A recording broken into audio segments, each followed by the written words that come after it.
Hello guys, उड़ान coaching में फिर से आपका एक बार स्वागत है। मैं देवांश गौतम। Good evening. आइए गाइस, आज मैं फिर से एक बार आपको रेलवे ग्रुप डी का प्रैक्टिस सेट लेकर आया हूं। अभी तक जितने भी एग्ज़ाम हुए उसमें जो भी क्वेश्चन देखे गए फिर से एक बार एनालिसिस करेंगे। साथ ही एनालिसिस के साथ साथ हमारा ये प्रश्न जो भी होंगे वो एकदम इतने बेहतरीन होंगे गाइस कि जो भी किसी भी एग्ज़ाम को, रेलवे नहीं इवन कोई भी एग्ज़ाम हो, ये प्रश्न आते ही आते हैं। और रेलवे में ये प्रश्न कंटिन्यू आ ही रहे हैं। हर सेशन में, हर शिफ्ट में जितने भी फेजेस के अभी क्वेश्चन देखे गए हैं। आइए मैं स्टार्ट करता हूँ इन्हीं प्रश्नों के साथ आगे। तो चलें, पहले प्रश्न की शुरुआत करते हैं हम। और आपके सामने पहला प्रश्न है कि एक दुकानदार किसी वस्तु को 1470 रुपये में बेचकर 16 से 2/3% लाभ कमाया। उस वस्तु का क्रय मूल्य ज्ञात कीजिए। गाइस, जब भी ऐसा प्रश्न आए इस बात को ध्यान रखें आप लगाते समय कि आपको कुछ चीज़ें आनी चाहिए, जैसा कि आपको परसेंटेज आना चाहिए थोड़ा बहुत। जैसे क्वेश्चन लिखा हुआ है 16/2/3%, इसकी फ्रैक्शन कितनी होती है गाइस, तो आपको ये इतना पता होना चाहिए 1/6। यदि नहीं भी जानते हैं तो मैं कुछ ही दिनों बाद अपना एक परसेंटेज का चैप्टर वाइज रूप से लॉन्च करूँगा और लगभग वो 7 से 8 घंटे की होगी। पूरा कंप्लीट आपको परसेंटेज सिखा दूंगा। उसके बाद हर एक अर्थमेटिक के पोर्शन में परसेंट से जो भी सवाल आएंगे, परसेंट ही नहीं, अर्थमेटिक का कोई भी सवाल आएगा लगभग 80% आपके उसी से सॉल्व हो जाएंगे। आइए फ़िलहाल इस प्रश्न को हम सॉल्व करते हैं। प्रश्न कहता है कि एक दुकानदार किसी वस्तु को इतने रुपए में बेचकर, गाइस जैसे मैंने कहा कि आप जो भी ये परसेंट दिया है इसकी फ्रैक्शन कर दें। तो इसकी फ्रैक्शन ये लिखा क्या हुआ है, तो ये लिखा है 16/2/3%। इसकी फ्रैक्शन क्या हो जाएगी इस 1/6। याद रखें ये जो नीचे की वैल्यू होती है ओरिजिनल मान मानी जाती है। क्या मानी जाती है गाइस? ओरिजिनल मान मानी जाती है। ठीक है, ओरिजिनल मान का मतलब होता है गाइस कि जो भी आपका दिया है, जैसे क्या दिया है कि ये हमारा प्रॉफिट एंड लॉस का क्वेश्चन है, तो हमेशा याद रखें कि प्रॉफिट तभी होगा या लॉस तभी होगा जब उसके पास सीपी या सीपी आपको पता हो, यानी कॉस्ट प्राइस पता हो। और हमेशा कॉस्ट प्राइस पर ही प्रॉफिट और लॉस की गणना की जाती है। इसीलिए इस फ्रैक्शन का जो मीनिंग निकल के आया 1/6, ये आपका सीपी हो गया और ये आपका क्या हो गया, प्रॉफिट हो गया। क्योंकि प्रश्न में ही आपको दे रखा इतने परसेंट का लाभ होता है। गाइस, 6 की वस्तु को खरीदा, 6 ये यूनिट को मान के चलते हैं कि यूनिट में है कि 6 रुपये में उसने खरीदा, 1 रुपये का लाभ हो गया, तो बेचे कितने में रहा होगा। इस तो आपको पता है कि CP plus profit equals to SP होता है। तो मैं कह सकता हूँ कि 7 यूनिट में बेचा होगा, जबकि एक्चुअली में वो 7 यूनिट में नहीं बेचा। कितने में बेचा है आपको? 1470। तो आप यहाँ लिख लेंगे 1470। याद रखें गाइस कि ये 1470 एक्चुअल में सेलिंग प्राइस है, जबकि यूनिट में कितना है 7, यानी 7 1470 के बराबर। तो एक यूनिट कितने के बराबर हो जाएगा, इसका इससे भाग कर देंगे तो 7 दूनी 14, 7 एकम 7, 700, यानी कितना आ जाएगा, 210 आ जाएगा। आपसे सीपी पूछा मतलब 6 यूनिट की वैल्यू पूछा, तो 6 यूनिट इंटू 210 गुणा कर देंगे तो आंसर आ जाएगा 0, 6 एंड 12। तो उसका क्रय मूल्य कितना रहा होगा, 1260। आई होप कि ये बात एकदम से आपकी क्लियर हो गई होगी गाइज। ये प्रश्न कई बार पूछा गया, हर एक एग्ज़ाम में अलग अलग तरीके से पूछा गया है, इसलिए इस प्रश्न को आप ज़रूर लगाएं और बिल्कुल भी इग्नोर करके नहीं चलेंगे। आइए अगले प्रश्न में चलते हैं गाइज। और अगला प्रश्न आपका साधारण ब्याज से संबंधित है। तो कहता है कि साधारण ब्याज की किस वार्षिक दर से कोई धनराशि 4 वर्षों में स्वयं के 7/4 के बराबर हो जाएगी। गैस, इस प्रश्न को पहले समझें। सिंपल इंटरेस्ट है और सिंपल इंटरेस्ट कभी भी नहीं बदलता है, चाहे 1 साल का हो, 2 साल का हो, 3 साल का हो, उसका प्रिंसिपल कभी भी नहीं बदलता, ना ही इंटरेस्ट बदलता है। आइए जब तक कि वो बोले ना, आइए देखते हैं। हमारे प्रश्न में दे रखा है 7/4। गैस इस बात को आप समझें कि ये जो 7/4 है वो कहता है साधारण ब्याज की किस वार्षिक दर से कोई धनराशि 4 वर्षों में स्वयं के 7/4 के बराबर हो जाता है। मैं ये कह दूं कि ये प्रिंसिपल है, मैं ये कह रहा हूँ गैस ये क्या है, प्रिंसिपल है। तो 7 क्या होगा, 7 गाइज आपका होगा अमाउंट। 7 क्या होगा, अमाउंट, क्योंकि हो जाता है, और जब भी कोई चीज़ हो जाता है यानी अमाउंट होता है। इस बात को बिल्कुल आप ध्यान रखेंगे। तो वो यही कह रहा है कि 4 वर्ष में इतने से इतना हो जाता है। तो गाइज जब हो जाता है इसका मतलब क्या है, कितना इसमें ऐड हुआ है, इसमें ऐड हुआ है आपका 3। तो ऐड जो होता है वो क्या होता है गाइज, वो आपका होता है SI। इस बात से बिल्कुल आप हमसे एग्री करेंगे। यानी 4 प्रिंसिपल रहा होगा, 3 यूनिट इस पे ऐड कर दिए तो 7 हो गए। 7 ही अमाउंट है। हमसे क्या पूछा जा रहा है, साधारण ब्याज किस वार्षिक दर, रेट पूछी जा रही है। तो रेट इक्वल्स टू क्या होता है गाइस, रेट इक्वल्स टू होता है जो भी इंटरेस्ट होता है, तो ये 4 साल का इंटरेस्ट है। इस बात को आप समझेंगे कि 3 यूनिट 4 साल का इंटरेस्ट है, तो 1 साल का इंटरेस्ट हो जाएगा 3/4। अब आपसे पूछा क्या जा रहा है कि रेट ऑफ इंटरेस्ट, तो SI अपॉन क्या होता है गाइज, प्रिंसिपल। तो प्रिंसिपल आपका 4 यूनिट ही है इंटू 100। आई होप कि ये बात एकदम आपकी क्लियर हो गई होगी। 4 से आपका 25 आ जाएगा, 25 के 75 आ जाएगा, 75/4 आ जाएगा। और इसको जब आप सॉल्व करेंगे तो आपका कितना आ जाएगा, 4 1 जा 4 और 3 8 और कितना बचा आपका गाइस 3, तो 3/4। यानी जो आपका ये आंसर आएगा तो कितना आएगा 18:3/4%। यानी R% इक्वल्स टू आपका आ गया 18:3/4%। आई होप कि ये बात एकदम से आपकी क्लियर हो गई होगी। आइए अगले प्रश्न में चलते हैं। और अगला प्रश्न कुछ इस प्रकार का है, और ये बहुत अच्छा प्रश्न है गाइस। ये SSC में इवन कई बार क्वेश्चन पूछा गया है, तो इस प्रश्न को समझें। कहता है यदि P आदमी P दिन में प्रतिदिन कार्य करके P घंटे कार्य करते हैं तो P इकाई संपन्न होता है। मैंने एक बात आपको सिखाया है कि जब भी टाइम एंड वर्क से कोई भी क्वेश्चन आए तो आप ऐसा समझिए कि एफिशिएंसी इनटू मैन या वूमेन इक्वल्स टू होता है गाइस वर्क। क्या होता है, वर्क। यानी मैं ये कहता हूँ कि क्षमता गुणे व्यक्ति या दिन, सप्ताह या माह,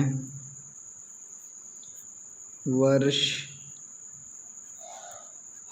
कुछ भी दे रखा होगा इस इन दोनों का गुणनफल जो भी निकल के आता है वो क्या निकल के आता है, कार्य निकल के आता है। इस बात को आप एकदम से बहुत अच्छे से समझ जाइए कि जैसा कोई व्यक्ति है एक दिन में जितना भी काम करेगा वो उसकी क्षमता होगी, या घंटे पे पूछेगा तो 1 घंटे में जितना काम करेगा वो उसकी क्षमता होगी, और जितने दिन तक काम करेगा तो क्षमता प्लस उतने दिन का गुणा करेंगे तो क्या निकल के आएगा, इस वर्क यानी कार्य। इस बात को आप बिल्कुल से समझें। आइए इसी प्रश्न को हल करते हैं। कहता है P आदमी मतलब ये हो जाएगा आदमी।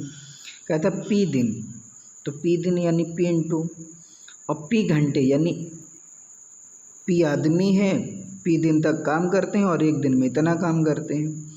तो कहता है ये तीनों मिलकर P इकाई संपन्न करते हैं। बस अकॉर्डिंग टू क्वेश्चन ही है गाइस।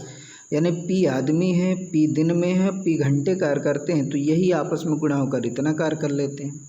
आगे कहते हैं यदि N आदमी N दिन में N घंटे कार्य करें तो कितनी इकाई आपका कार्य संपन्न होगा। ये X की वैल्यू पूछ रहा है। जब भी इस प्रकार का प्रश्न आएगा इस कुछ भी नहीं करना होता है, बस सिंपल सा कंसेप्ट है।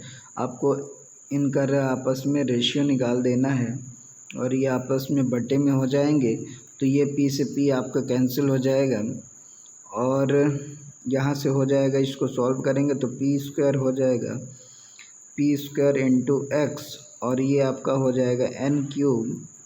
आगे मैं लिखूँगा, हमसे x पूछ रहा है तो x equals to N cube upon P square, ये आपका आंसर हो जाएगा।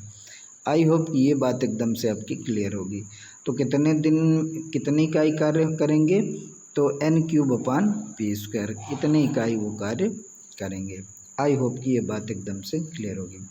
गाइस जब भी ऐसा प्रश्न आए तो याद रखें कि हमेशा आपको क्या करना है, आदमी के प्रतिदिन प्रति घंटे का मिनटों करा के और उनका कार्य निकालना है, और जब सेम ही लोग हों और सेम ही कार्य कर रहे हों तो उनमें आपस में रेशियो इस प्रकार का बनाया जा सकता है। यानी एक कंसेप्ट आप सीख लें। कौन सा कंसेप्ट आपको सीखना है कि M1 D1 and T1 equals to M2 D2 and T2। इस प्रकार का जब भी आपको प्रश्न दिया हो तो इसी कॉन्सेप्ट का यूज़ करके आप सॉल्यूशन निकाल सकते हैं। कौन कौन सा, M1 D1 T1 equals to M2 D2 and T2। जब एक ही काम कर रहे हों गाइस, तो इस कॉन्सेप्ट का यानी कुछ आदमी इतने दिन में इतने घंटे कार्य करके एक काम करते हैं, उसी कार्य को इतने आदमी इतने दिन में कितना कार्य करेंगे, ऐसा पूछ सकता है। साथ ही इसमें एक चीज़ और जुड़ जाता है गाइस, वो क्या है कि ये तो फर्स्ट हो गया, दूसरा कंसेप्ट आपको हो जाएगा कि M1 D1 T1 into W1 equals to M2 D2 T2 into W2। तो बस आपको काम अलग अलग हो रहे हैं तो इनका रेशियो निकाल लेंगे, तो ये आपका क्या निकल के आ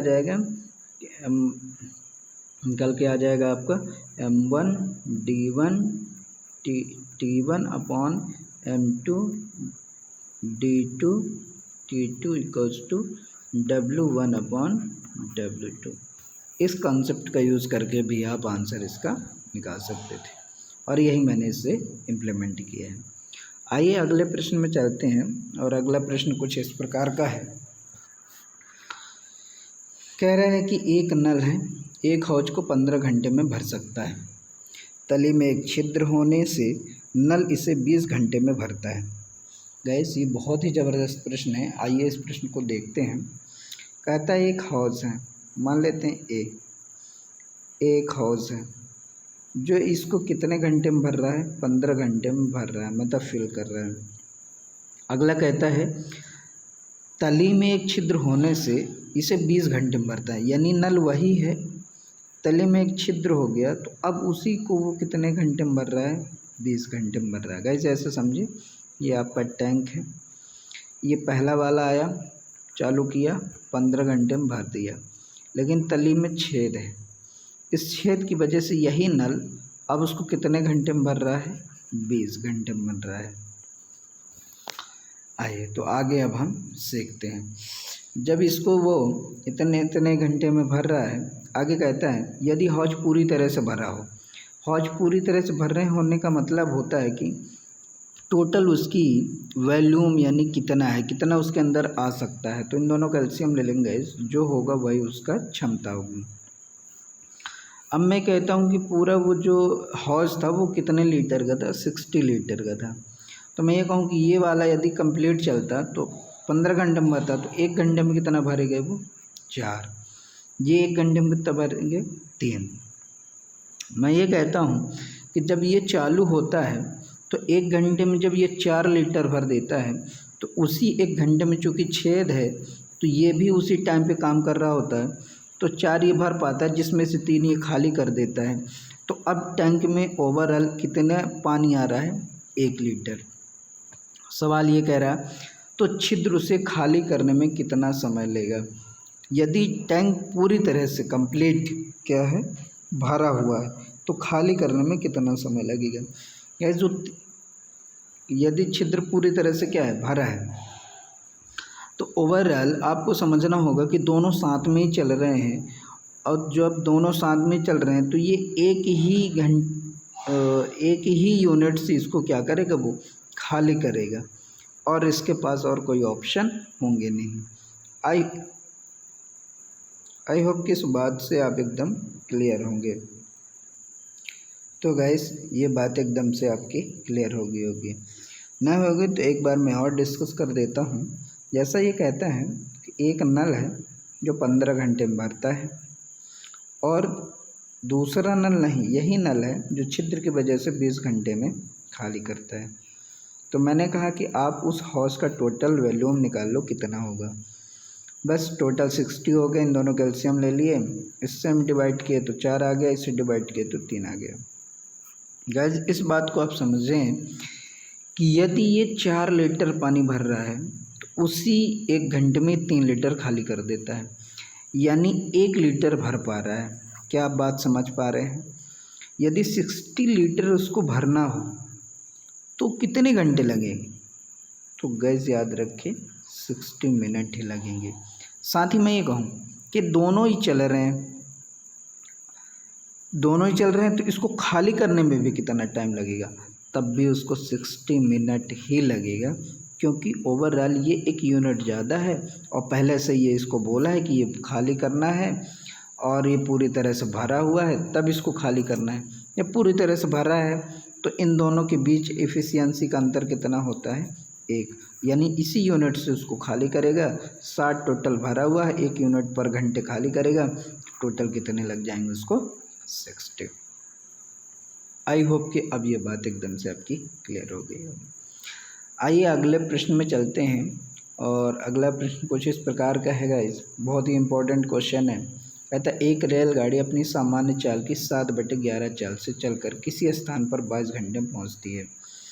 इस बात को आप समझिए 7/11, यदि उसकी एक्चुअल स्पीड जो थी गाइस वो कितनी थी? 11 थी। इस बात से आप समझे कि जो इसकी एक्चुअल स्पीड थी वो कितनी थी? 11, लेकिन इस स्पीड से न चलकर वो किस स्पीड से चला? 7। तो इस स्पीड से चला तो किसी स्थान पर 22 घंटे में पहुंचती है, यानी इस स्पीड से चला 22 घंटे लग गए, तो टोटल उसने कितना ट्रेवल कर लिया गाइस? 154 किलोमीटर। आई होप कि इसमें कोई डाउट आपको नहीं होना चाहिए। आगे कहता है यदि रेलगाड़ी अपनी सामान्य चाल से चली होती तो कितने समय की बचत होती? यदि वह अपने सामान्य समय पे चली होती, यदि वह अपनी सामान्य चाल से चली होती, यदि सामान्य चाल से चली होती और यदि उसको 22 ही घंटे लगते, 22 ही घंटे में जाती सामान्य चाल से, तब वो कितना ट्रेवल कर लेती? क्वेश्चन तो सही लिखा हुआ है ना? तो ये प्रश्न हमारा सही लिखा हुआ है। कह रहा है कि एक रेलगाड़ी अपनी सामान्य चाल की, गाइस एक कंसेप्ट होता है, इसको आप समझें। If distance is constant, distance is constant, यदि डिस्टेंस कांस्टेंट है गाइस तो जो टाइम का रेशियो होगा वो रिवर्स हो जाएगा स्पीड के रेशियो के। क्या इस बात से आप समझते हैं? जब दूरी निश्चित हो तो जो ज़्यादा तेज़ से चलेगा वो उसको कम टाइम लगेगा, लेकिन जो कम स्पीड से चलेगा उसको ज़्यादा टाइम लगेगा। इस प्रश्न को यदि आप ध्यान से पढ़ें तो डिस्टेंस का कहीं जिक्र नहीं है, यानी इस प्रश्न में डिस्टेंस एक ही है, तभी तो समय की बचत की बात कर रहा है वो। तो आइए स्टार्ट करते हैं। कह रहा है उसको 7 और 11, यानी उसकी ऐसा समझें कि जो उसकी स्पीड थी एक्चुअल में 11 थी, लेकिन वो चल किससे रहा है? 7 से। तो गाइस ऐसा आप समझें कि ये स्पीड का रेशियो है, तो टाइम का रेशियो क्या हो जाएगा? 7:11। क्या ये बात आप बिल्कुल समझ पाए? जब डिस्टेंस सेम हो तो स्पीड का रेशियो टाइम के रेशियो का रिवर्स हो जाता है। आगे वो कहता है उसको 22 घंटे लगे। कब 22 घंटे लगे, जब वो इस स्पीड से चला तो उसको 22 घंटे लगे। यहाँ कितने लग रहे हैं, 11, तो 11 नहीं, एक्चुअल में कितने लग रहे हैं, 22। तो 1 यूनिट की बात करूँ तो कितना आ जाएगा, 2।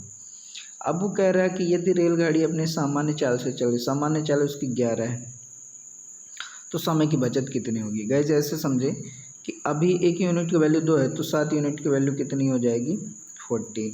यानी वो अपने सामान्य चाल से चले तो उसको 14 घंटे लगेगा। इस स्पीड से चल रहा है तो उसको कितना लग रहा है, 22 घंटा लग रहा है। तो कह रहा है समय की बचत बताओ। तो भाई यदि वो समय से चलता तो 14 घंटे लगते, यहाँ कितना लग रहा है, 22 घंटे। तो 22 में से आप 14 माइनस कर दोगे तो कितना आ जाएगा, 8। यानी 8 घंटे की उसको बचत हो रही है। आई होप कि ये बात एकदम आपकी क्लियर हो गई होगी। आइए अगले प्रश्न में चलते हैं, और अगला प्रश्न कुछ इस प्रकार का है। कह रहा है ए और बी के आय का अनुपात इतना है, दोनों के खर्च का अनुपात इतना है, यदि हर एक की बचत 200 रुपये है तो ए और बी की आय ज्ञात कीजिए।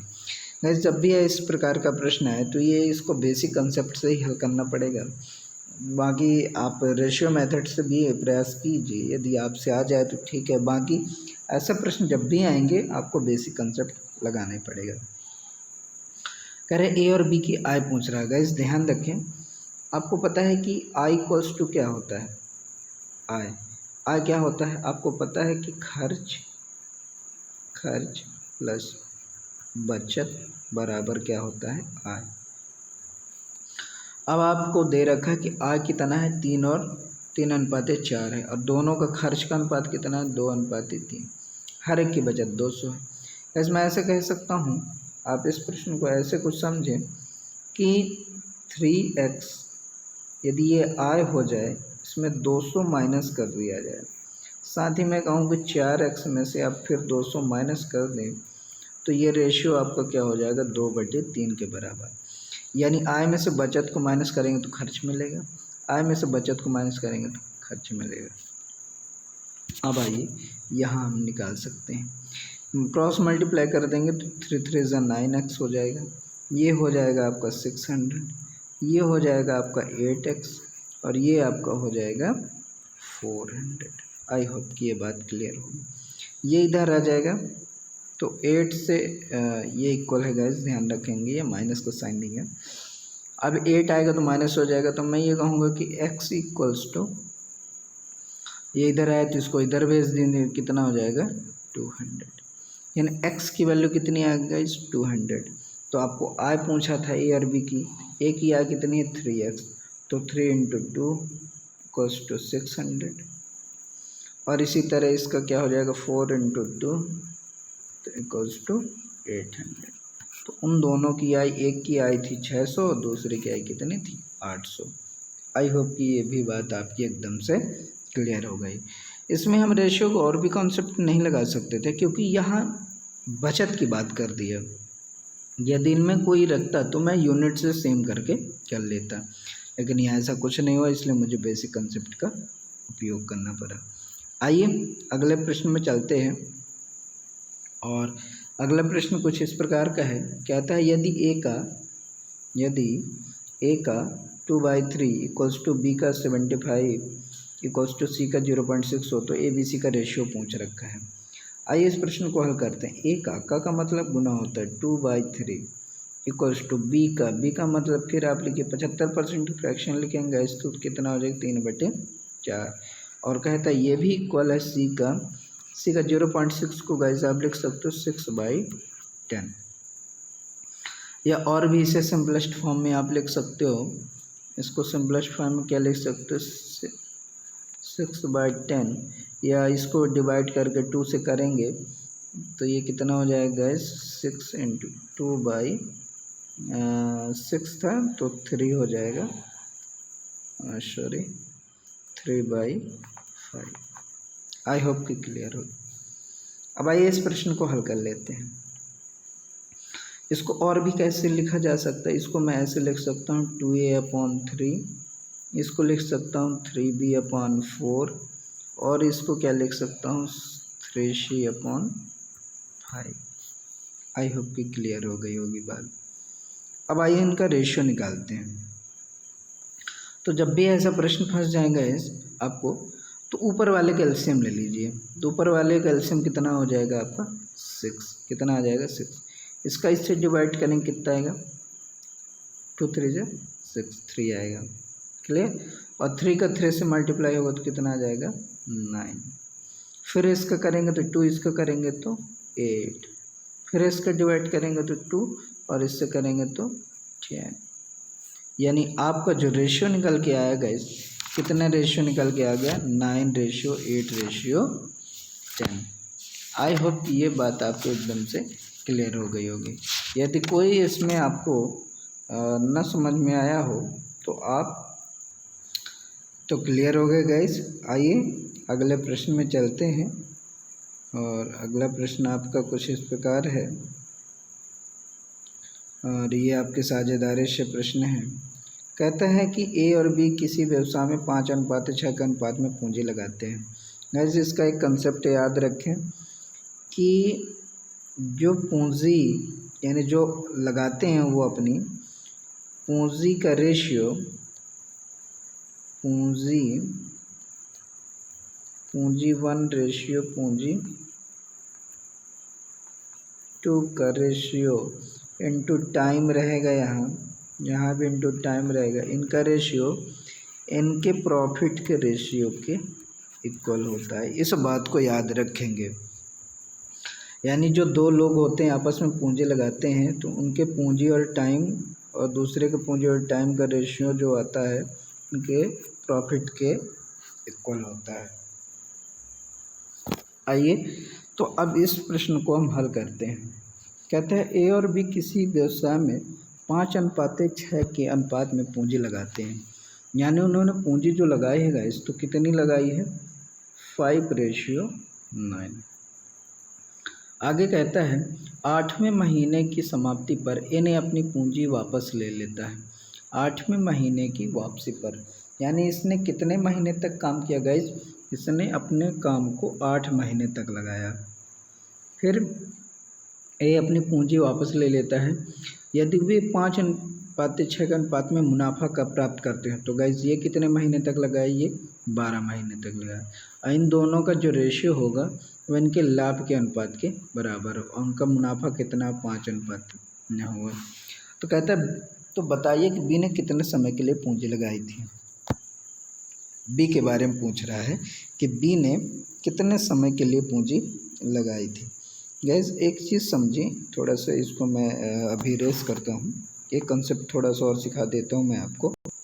तो मैंने क्या कहा गैस कि जब भी ऐसे प्रश्न आएंगे तो इसका कंसेप्ट आपको याद ही रखना होगा कि जो गिवन है उसको आप लिख लो और जो नहीं गिवन है उसको एक्स मान ले रहे हैं। यानी मैंने कहा कि एक तो इनका रेशियो जो दे रखा 5:6 कि इनकी पूंजी लगाने का है, लेकिन टाइम का एक ही दिया है, यानी ये 8 महीने तक काम किया है और इसके बारे में हमें नहीं पता है कि ये कितना है, तो मैं इसको मान लेता हूँ गाइस क्या है एक्स है। लेकिन पूंजी भी हमें नहीं पता है, तो ऐसा कैसे कर सकते हैं 5x। आई होप कि बात क्लियर हो गई होगी। 5x इंटू 8 ये 6x इंटू वाई कर लेते हैं और इन दोनों का जो रेशियो होगा वो 5:9 के इक्वल होगा। हमसे ये पूछा है टाइम, तो मैं ऐसा इसको लिख सकता हूँ कि 8×5 40x अपॉन ये आपका कितना हो जाएगा 6x बाई इक्वल्स टू 5/9।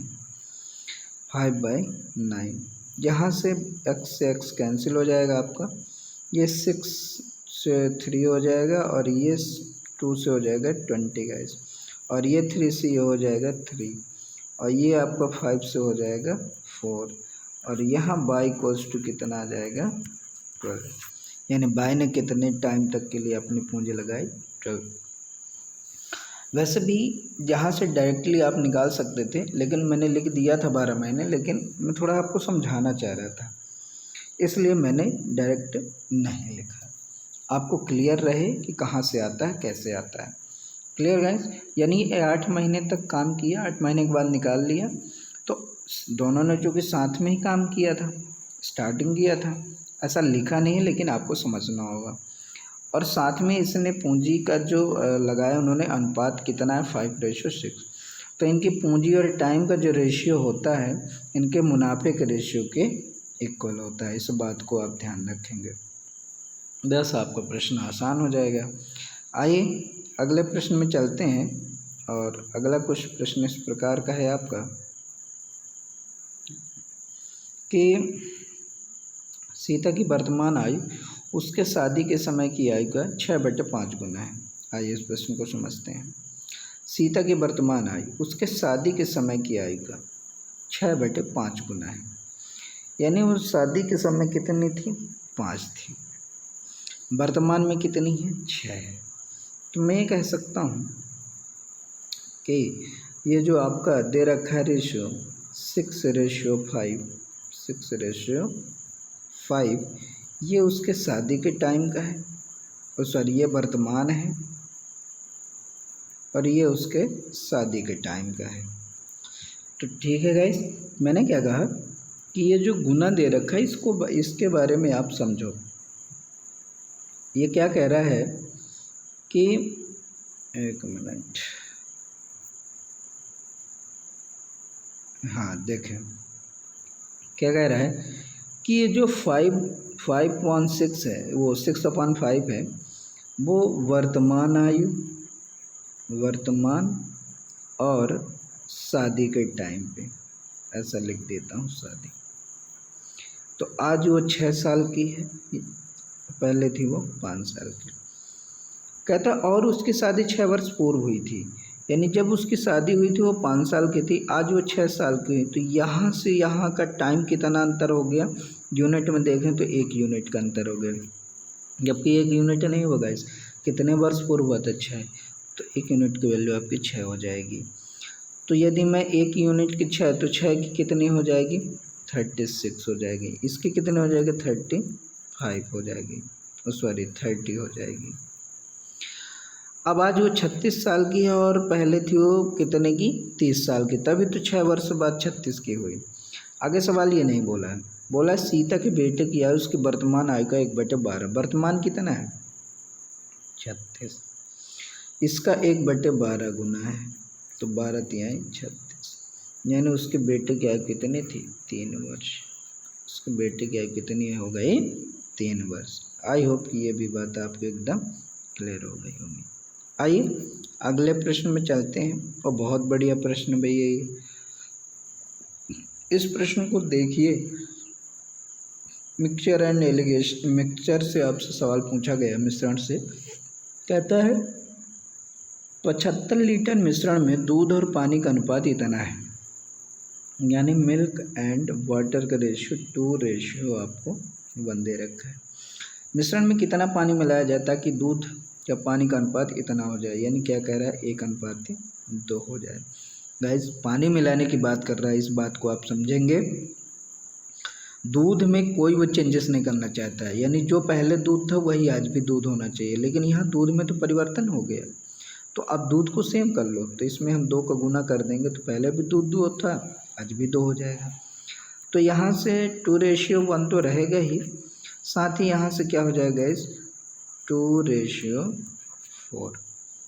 अब आपसे देखिए, वो कह रहा है कि ताकि दूध और पानी 1:2 हो जाए, उसमें कितना पानी मिलाया जाए। पहले पानी 1 था, अब कितना हो गया? 4। तो कितना हमने मिलाया? 3। तो 3 लीटर हमने पानी मिला दिया, तो इसका अनुपात कितना हो गया? 1:2। आई होप कि ये बात क्लियर हो गई होगी। इस प्रकार के प्रश्न में ये यूनिट में लीटर में पहुंचता तो आगे हम लिख लेते, क्योंकि किसी 75 लीटर मिश्रण में दूध और पानी का अनुपात, यानी 3 यूनिट, और 3 यूनिट की वैल्यू कितना दे रखा था? 75। तो 1 यूनिट की कितना आ जाएगा? 25 गाइस। यदि ये 25, तो ये कितना हो जाएगा? 100। ये 25 है, तो ये कितना हो जाएगा? 100। तो हमने कितने लीटर पानी मिलाया? तो 25 में से 100 हो गया, तो कितना भैया? 75 लीटर पानी मिलाया। कितने लीटर हमने पानी मिला दिया? तो 75 लीटर पानी मिला दिया। आइए अगले प्रश्न में चलते हैं, और अगला प्रश्न कुछ इस प्रकार का है, और यह भी बहुत बढ़िया प्रश्न है गाइस। देखें इस प्रश्न को। कहता 15% तथा 40% सांद्रता वाले दो चीनी के घोलों को किस अनुपात में मिलाया जाए ताकि 30% सांद्रता वाले घोल प्राप्त हों। ये प्रश्न बहुत ही अच्छा है। यदि आप इस प्रश्न को देखें तो क्या कह रहे हैं, 15% और 40% सांद्रता वाले दो चीनी के घोलों को किस अनुपात में मिलाया है। 15% की फ्रैक्शन क्या होती है गाइस, तो आप यहाँ पास लिख लेंगे 15% की फ्रैक्शन। 15% की फ्रैक्शन आपकी होती है 3/20। यानी मैं ये कह देता हूँ कि ये जो सांद्रता थी तो इनका रेशियो क्या था, 20:3 का। अगर आप 40% की आप फ्रैक्शन निकालेंगे तो गैस क्या निकलेगी, 2/5। 2/5। अब ऐसा समझें कि ये चूँकि मिक्सचर होगा, ये भी क्या होगा, मिक्सचर होगा, तो 3 माइनस कर देंगे तो ये बनेगा क्या, 17:3। ये कितना हो जाएगा, 3:2। अब कहता है कि इनको किस अनुपात में मिलाया जाए कि इनकी सांद्रता 30% सांद्रता वाली हो जाए। और 30% की फ्रैक्शन क्या होती है गाइस, 3/10। यानी वो कह रहा है कि अब उसकी रेशियो बनाना है 7:10 थी ना, तो 7:3 इनको हम किस अनुपात में मिलाएं। तो आइए इस प्रश्न को, तो गैस एक तो ये एक तरीका है, दूसरा तरीका एक और है इसी को लगाने के लिए, बड़ा आसान भी है। एलिगेशन लगा दें कि ये 15 है, ये 15 है आपका, ये कितना है 40 है, ये कितना है 30 है। बस आपको एलिगेशन लगा दें, डायरेक्ट रेशियो भी आ जाएगा, तो इसमें आपको परेशान भी नहीं होने पड़ेगा। 5 दूनी 10, 5 तिहाई 15, तो योर आंसर विल बी 2:3। तो किस अनुपात में मिलाना होगा, 2:3। एक तो ये तरीका मैंने बता दिया और ये आसान तरीका था। एक मैंने जो फ्रैक्शन करके बताया गया तो उसमें थोड़ा सा आपको कैलकुलेट करना पड़ेगा, इसलिए मैंने इसको हटा दिया। तो आप कुछ चीज़ें ऐसे समझें कि आपको हर अप्रोच आनी चाहिए, कोई भी सवाल आए कहीं से भी आए, हर अप्रोच आपको आना चाहिए। आइए अगले प्रश्न में है, कहता है यदि किसी वृत्त की त्रिज्या में 50% की वृद्धि कर दी जाए तो उसके क्षेत्रफल में कितनी वृद्धि होगी। त्रिज्या कितनी वृद्धि कर रहे हैं इस 50%। 50% फ्रैक्शन 1/2, यानी पहले त्रिज्या 2 रही होगी तो अब वृद्धि कर दिए तो कितनी हो गई, 3। तो कहता है उसके क्षेत्रफल में वृद्धि। क्षेत्रफल क्या होता है गाइस, वृत्त का, यानी πr², यानी यहाँ भी πr² बनेगा, यहाँ भी πr, और दोनों से पाई तो पाई कट ही जाएगा, यानी अल्टीमेट क्या है, r² ही है। जब r² है तो कुछ नहीं करना, r² मतलब 2 दूनी 4, 3 त्रिकाई 9। कितना वृद्धि हो गया गाइस, 5 का। 5 की वृद्धि किस पे हुआ, 4 पे, तो 100 पे कितना, बस यही आपसे जानना चाह रहा था। तो कितना परसेंट वृद्धि हो जाएगी, 125% गाइस। आई होप कि यह भी प्रश्न एकदम से आपका क्लियर हो गया होगा। आइए अगले प्रश्न में चलते हैं, और प्रश्न कुछ इस प्रकार का है कि P Q से 6 गुना बड़ा है। P Q से 6 गुना बड़ा है, यानी 6:1, ऐसा है। Q यदि 1 है तो ये इतना 6। तो कहता है Q जो है P से कितने प्रतिशत कम है, यानी कहता है Q P से कितना, यहाँ कितना कम है गाइस, 5 कम है, यानी 5 कम है किससे, P से, तो 100 पे कितना। अब हाई होप कि ये बात आपको क्लियर हो कि 1/6 कितना परसेंट होता है, 16 सही 2/3%। तो बस उसमें 5 का गुणा कर देंगे तो आंसर आ जाएगा आपका 83 सही। 16 पंचे 80 और 5 दूनी 10, तो कितना हो जाएगा आपका, ये आपको मैं निकाल के दिखा देता हूँ कैसे आता है ये 5/6 मैं अभी लिखा रहने देता हूँ यहाँ पास, 5/6 इसका रेशियो। गाइस मैंने बताया था कि 1/16 का क्या होता है, 16 2/3 होता है परसेंट।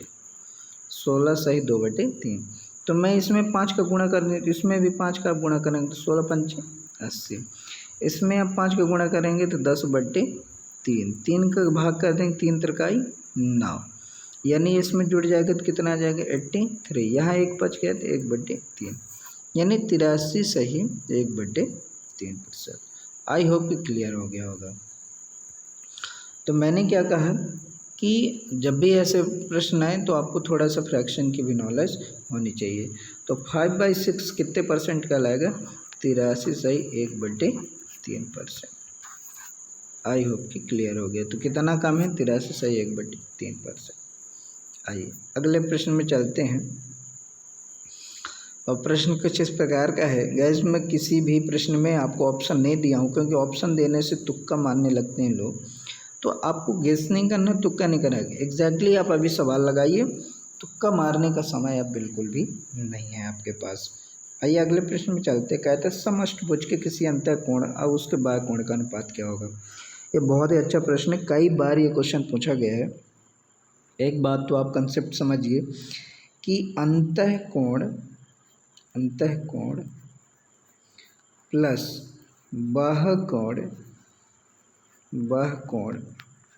का जो योग होता है वह कितना होता है? 180 होता है। साथ ही साथ आप याद रखेंगे कि कुल बाह्यकोण का योग कितना होता है आपका? 360। ये कुछ कंसेप्ट है, आपको याद रखना है। तो ये दो चीज़ यदि आपको याद है तो सवाल में कह रहा है कि समष्टभुज का मतलब होता है 8 भुजा वाले। बाह्यकोण और अंतःकोण का अनुपात, तो मैं ये कहता हूँ कि टोटल कितना होता है गैस? बाह्यकोण 360। कितनी भुजा है? 8। तो आप टोटल बाह्यकोण को भुजा से भाग कर देंगे तो एक कोण की वैल्यू आ जाएगी। यानी आपको निकालना हो कि एक बाह्यकोण कितना होगा। तो टोटल बाह्यकोण में से भुजा हो बट और शीर्ष हो, कुछ भी दिया उससे भाग कर देंगे तो एक कोण की वैल्यू मिल जाएगी। भाग करेंगे कितना आएगा? 45। यानी एक कोण की वैल्यू कितनी आ गई? 45 आ गई। जैसा मैंने कहा कि अंतःकोण और बाह्यकोण का योग कितना होता है? 180। तो 180 में आपको क्या कर देना है?